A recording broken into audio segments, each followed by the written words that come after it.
In 2026, the world will witness a pivotal moment in space exploration, a launch that could redefine humanity's role in the cosmos.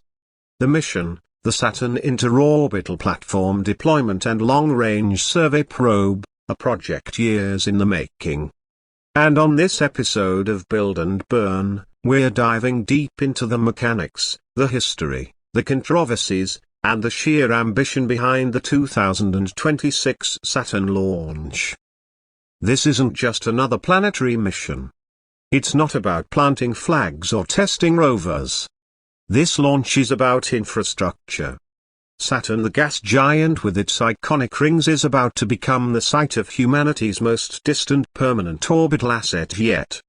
But to understand how we got here, we need to go back. The seeds of this mission were planted in the early 2020s, when deep space capability emerged as a top priority for both public and private space agencies. Mars was the headline, sure. But Saturn specifically, its moons like Titan and Enceladus offered something more intriguing: the possibility of life, raw organic chemistry, and subsurface oceans. The idea of setting up infrastructure around Saturn wasn't new. Concepts had existed for decades. But the technology was never there. What changed everything was a convergence propulsion, AI-assisted navigation, nuclear power modules, and most importantly, the growing confidence in long-duration missions. By 2023, the mission had a name: OSIRIS-RX Saturn. And yes, that's a mouthful. But what it meant was a hybrid, orbital scientific research infrastructure, recovery systems, and satellite-based AI mapping. It wasn't flashy. It wasn't about manned exploration. But it was bold. Now, here's where things get technical. The launch vehicle Atlas Nova Heavy 6 was developed specifically for deep space operations. Unlike Falcon Heavy or SLS Block 1B, the Nova 6 combines chemical boosters with a magnetoplasma propulsion system that activates after LEO departure. The first stage handles Earth gravity. The second stage, essentially a flying plasma torch, carries the payload on a year-long cruise to the orbit of Saturn. The Nova Heavy 6 isn't just a rocket. It's a modular stack. The launch in 2026 will consist of three critical components.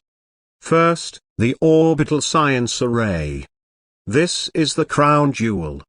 It's a 16-meter hexagonal platform with high-gain antennas, AI relay systems, and instrumentation capable of surveying the Saturnian system in multiple spectrums: infrared, ultraviolet, and radar.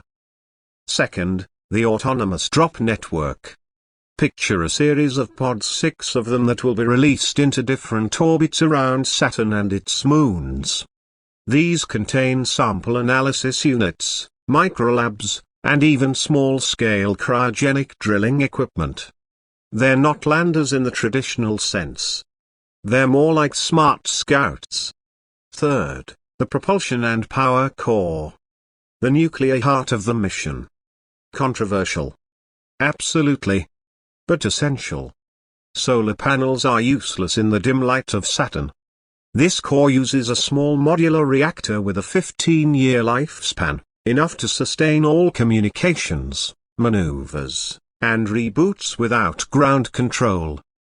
But this is build and burn. And what we really care about, what sets this mission apart, is how it was built and what it's designed to burn through. Let's talk engineering. Every single component of the Saturn 2026 mission was tested in Earth orbit first. That's the build part. Engineers created full-scale mock-ups and ran them in LEO for over 18 months. They simulated deep space radiation, power cycling, thermal shock, and AI task delegation. This approach, Earth orbit hardening, was a gamble. It delayed the mission by nearly 2 years. But without it, failure at Saturn would have been inevitable. Now the burn.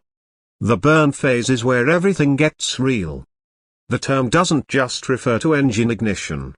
It refers to commitment. No turning back. When the Nova 6 completes its Earth departure burn, the mission is locked. No corrections from Earth can be made for the next 47 days. The AI system, named Argus, will take control. Argus isn't your average on-board computer. It's not just executing pre-programmed instructions. It's a semi-autonomous reasoning system. It will evaluate radiation exposure, reroute course trajectories to avoid micro-debris fields, and even reschedule power consumption if it detects anomalies. It's the closest we've come to giving a probe judgment. This is essential, because the mission isn't just sending data back.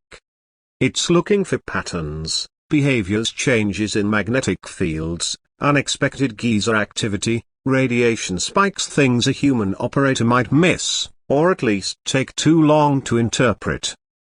The Saturn system is dynamic. Titan has weather. Enceladus has cryovolcanoes. There are moons that haven't even been fully mapped.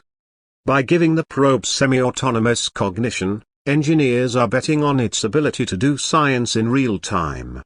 But here's the kicker, there's a hidden payload on board. No, this isn't a conspiracy theory. The hidden payload is a data-vaulted titanium-shielded capsule containing a comprehensive archive of Earth's current technological and biological state. Why? Because Saturn is now considered one of the likely staging grounds for future interstellar missions. If, 200 years from now, a mission launches from Saturn's orbit, maybe slingshotting off its gravity well, this vault might serve as the only record of our 21st century civilization. So in a sense, the Saturn 2026 mission is both a beginning and a backup. Of course, not everyone is cheering. Critics argue that the nuclear power core poses unnecessary risk during launch. If the rocket explodes in Earth's atmosphere, the environmental damage could be severe. Agencies insist that the reactor remains inert until it clears the magnetosphere, but public concern remains high. Then there's the cost. $14.7 billion over a decade. That's more than Artemis 3. More than the entire Mars sample return budget. Is it worth it? It depends who you ask. Supporters say this mission lays the groundwork for the next 100 years of exploration. They point to Saturn's moons as potential habitats, as energy sources, even as fuel depots for outer solar system missions. Critics say it's too soon, too expensive, and too far.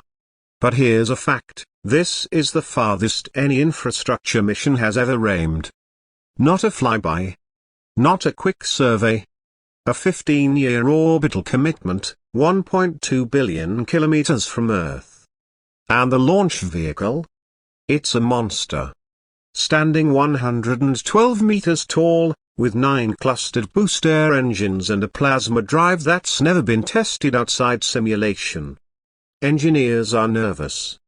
There's a reason this mission has 3 backup launch windows. If weather, system faults, or political decisions interfere, there's still time. But not much. The current launch date, August 21, 2026. Window, 3 hours. Location, Equatorial Pacific Launch Array, off the coast of Ecuador. Why there? Because it's remote, it's safe, and it provides the rotational boost needed to conserve fuel. The countdown sequence will begin T-minus 96 hours before launch. That's when the power core is armed.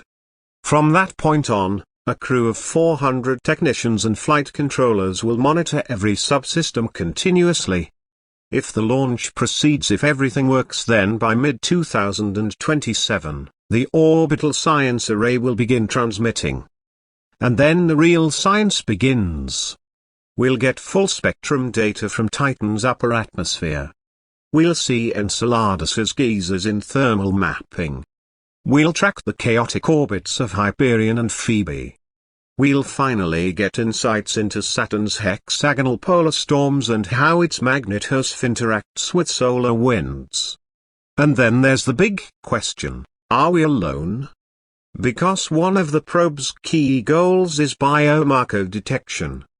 Not life, necessarily, but the building blocks. Methane ratios. Ammonia chains.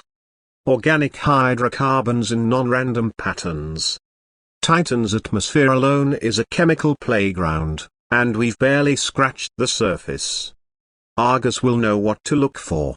It's trained on decades of Earth biology, chemistry, and environmental data. It will search for anomalies, things that shouldn't exist unless something, somewhere, is driving them. If even one of the pods detects a molecule in the wrong place, a broken bar, this entire mission becomes history-making. But even if that doesn't happen, if all we get is 15 years of solid planetary data, it's still a win. Because it proves we can do it. We can build machines that last, that think, that adapt, and that survive in the most hostile parts of our solar system. That's what Build and Burn is all about. Building the future. Burning the past assumptions. And what happens after 2041, when the core begins to die, and the probe drifts into silence? It won't crash. The Saturn array is programmed to ascend into a graveyard orbit. Quiet. Permanent. A human fingerprint in the void. It will still be there, maybe for millennia. Circling Saturn. Waiting. For what? That's up to us. Maybe by then, there will be people on Titan. Maybe another mission will come along and dock with the array, salvaging its memory. Or maybe like Voyager before it will become a ghost, whispering into the dark. But one thing is certain. The 2026 Saturn launch is a message. A signal to the universe. We're coming. Slowly, carefully, but with purpose.